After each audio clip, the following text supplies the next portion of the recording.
September 15, 2025 complaint, ito po'y kasali doon sa 10 days na inalisan po ng docket number prior to September 17.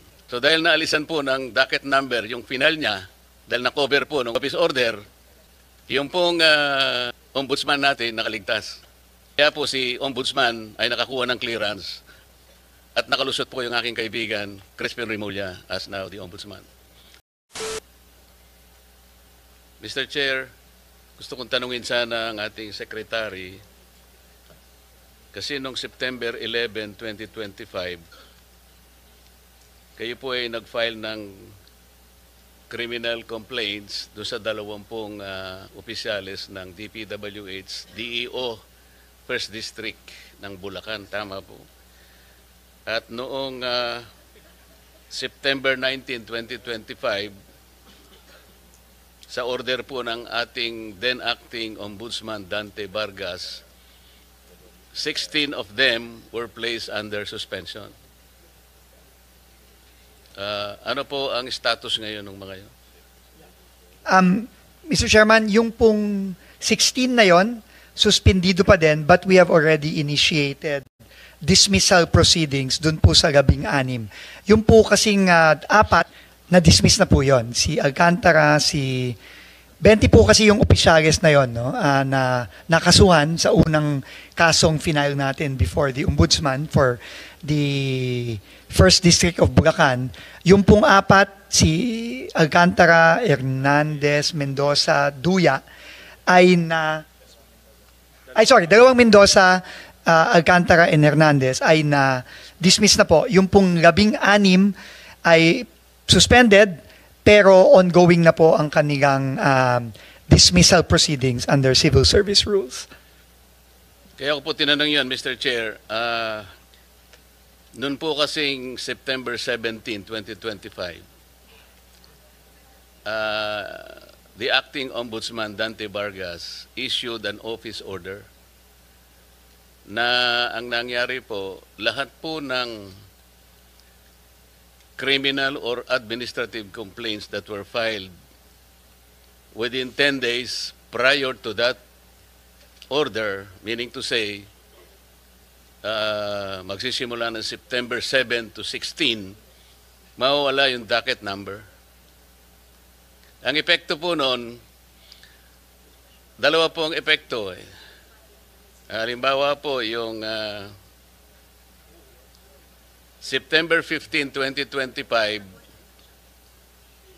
wala pong connection ng DPWH dito. Kaya ko lang nabanggit yung September 15, 2025 complaint. Ito po'y kasali doon sa 10 days na inalisan po ng docket number prior to September 17.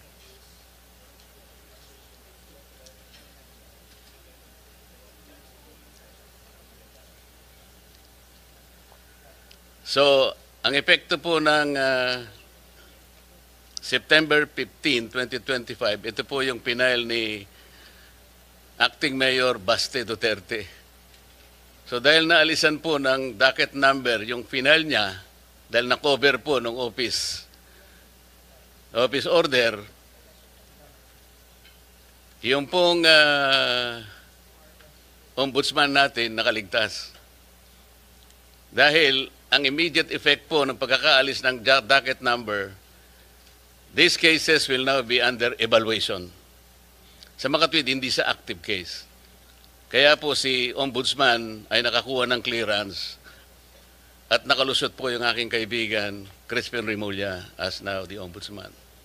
Kaya po binabanggit, yung pong inyong pinail ay covered po . September 11 po kasi sa Makatwid, kung naalis din po ng docket number yon, nalagay sila ngayon sa evaluation process. So sa Makatwid, kung makikita ninyo, walang basis yung preventive suspension.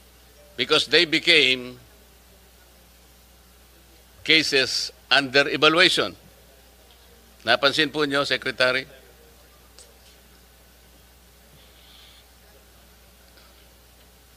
While it benefited the Ombudsman, the applicant Ombudsman at the time, hindi po nagkabisa yung suspension ninyo. Because both of these cases were covered under the order issued by Dante Vargas. So may nagsasabi nga, Mr. Chair, kapag ikaw ay nanalangin para umulan, kinakailangan ay pagtiyagaan mo yung putik na idudulot nito. So, nasaan po ngayon yung suspension? Opo. So hindi pa, right now po, ang immediate po kasi naming naging action pagka-file namin ng kaso ay ito nga po, no? Nag-show cause order kami sa lahat to initiate administrative proceedings against the 16 na hindi pa dismiss. Nagpa-show cause order na kami agad-agad sa kanila para masimulan na po yung administrative case against them, no? And in the process of that, when we received the suspension order from the ombudsman, sinuspend na ho namin at Which is nag-appoint. ineffective. Yun ang sinasabi ko Opo. Pero right now po, hindi naman po ginif. So right now, they are all suspended. No? At ongoing na po yung administrative process against them. So for all intents po sa amin, at least sa administrative case, tuloy-tuloy lang po kami, Mr. Chairman.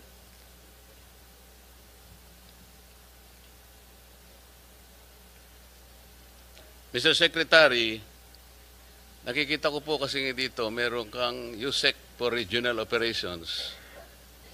Merong isa ring USEC for Regional Operations. Parang si USEC Bisnar yata, Luzon. O ika naman, no ka rin ka USEC. Pasensya na po kayo, Kapampangan kasi kaya. Visayas, Mindanao.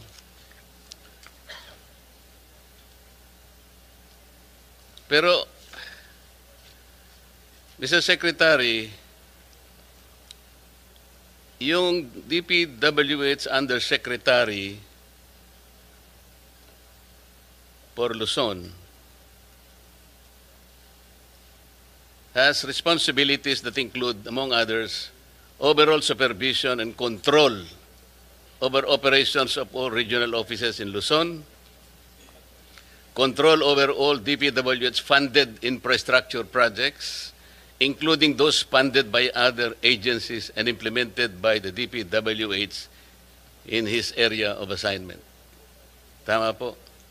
Tama po, Mr. Chairman. So, napakalaking responsibilidad po ito. Pinagtiyagaan ko pong ipagtanong ang pinanggalingan po ni Yusek Bisnar. Medyo nakakabahala po. Pasensya na po, ano?